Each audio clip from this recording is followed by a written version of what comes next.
Russland hat am Samstag die Angriffe der USA und Israels auf den Iran als einen im Voraus geplanten und nicht provozierten bewaffneten Angriff gegen einen souveränen und unabhängigen Mitgliedstaat der Vereinten Nationen verurteilt und einen sofortigen Stopp der Militärkampagne sowie eine Rückkehr zur Diplomatie gefordert.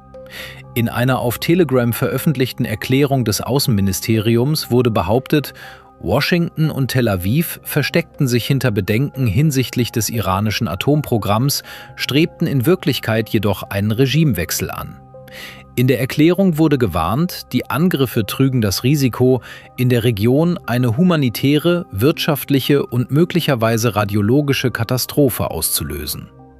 Die USA und Israel wurden beschuldigt, den Nahen Osten an den Rand einer unkontrollierten Eskalation zu treiben. Während das russische Außenministerium die Angriffe rasch verurteilte, wird erwartet, dass der Kreml seine nächsten Schritte nach der jüngsten Annäherung zwischen Moskau und Washington sorgfältig abwägt. Der russische Präsident Wladimir Putin hatte die Vermittlungsbemühungen von US-Präsident Donald Trump zur Beendigung des Konflikts in der Ukraine gelobt und Moskau sowie Washington hatten Wege zur Wiederbelebung der wirtschaftlichen Beziehungen erörtert. Berichten zufolge führte der russische Außenminister Sergei Lavrov ein Telefonat mit dem iranischen Außenminister Abbas Araghchi. Das russische Außenministerium teilte mit, Araghchi habe Lavrov über Irans Bemühungen informiert, die Angriffe abzuwehren, und erklärt, Teheran werde eine dringende Sitzung des Sicherheitsrats der Vereinten Nationen beantragen. Lavrov habe die Angriffe der USA und Israels ebenfalls verurteilt und bekräftigt, dass Moskau bereit sei, bei der Wiederherstellung des Friedens zu vermitteln. Kreml-Sprecher Dmitri Peskow erklärte, Putin habe die Lage per Videokonferenz mit dem russischen Sicherheitsrat erörtert, jedoch keine Einzelheiten genannt. In der Erklärung des Außenministeriums hieß es zudem, die Bombardierung von Nuklearanlagen unter den Sicherungsmaßnahmen der Internationalen Atomenergieorganisation sei inakzeptabel. Man sei bereit, zu einer friedlichen Lösung beizutragen und die gesamte Verantwortung für die Eskalation werde den USA und Israel zugeschrieben. Die Verantwortung für die negativen Folgen dieser menschengemachten Krise, einschließlich unvorhersehbarer Kettenreaktionen und eskalierender Gewalt, liegt vollständig bei Ihnen, heißt es in der Erklärung.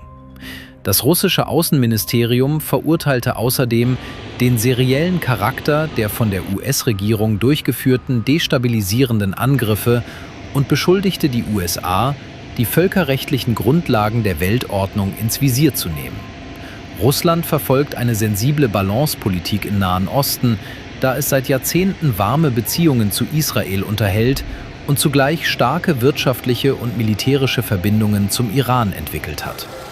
Iranische Kräfte und russische Marineeinheiten führten nach Angaben der offiziellen iranischen Nachrichtenagentur IRNA in der vergangenen Woche im Golf von Oman und im Indischen Ozean jährliche Manöver durch, um die operative Koordination zu verbessern und den Austausch militärischer Erfahrungen zu verstärken. Putin und der iranische Präsident Massoud Pezeshkian unterzeichneten im vergangenen Januar ein umfassendes Kooperationsabkommen, zu einem Zeitpunkt, an dem ihre Länder angesichts harter westlicher Sanktionen ihre Partnerschaft vertieften. Der Westen behauptet, Russland und Iran hätten nach Putins Entsendung von Truppen in die Ukraine im Jahr 2022 ein 1,7 Milliarden Dollar schweres Abkommen über Shahed-Drohnen geschlossen. Die USA gehen zudem davon aus, dass der Iran Kurzstreckenraketen transferiert hat. Weder Moskau noch Teheran erkennen diese Vorwürfe jedoch an. Der ukrainische Präsident Volodymyr Zelensky erklärte, der Iran liefere Moskau Shahed-Drohnen, deren Produktionstechnologie sowie andere Waffen, bezeichnete Teheran als Komplizen Putins und unterstützte die Angriffe auf den Iran. Russland und der Iran hatten im syrischen Bürgerkrieg ebenfalls ihre Kräfte gebündelt, um die Regierung von Bashar al-Assad zu stützen, konnten jedoch nach einer Blitzoffensive der Opposition dessen Sturz nicht verhindern. Assad und seine Familie flohen nach Russland. Einige Beobachter in Moskau argumentieren, die Fokussierung auf die Spannungen zwischen Israel und dem Iran könne die globale Aufmerksamkeit vom Krieg in der Ukraine ablenken und potenziell die westliche Unterstützung für Kiew schwächen, was Russland zugutekommen könnte. Und deine täglichen Weltnachrichten.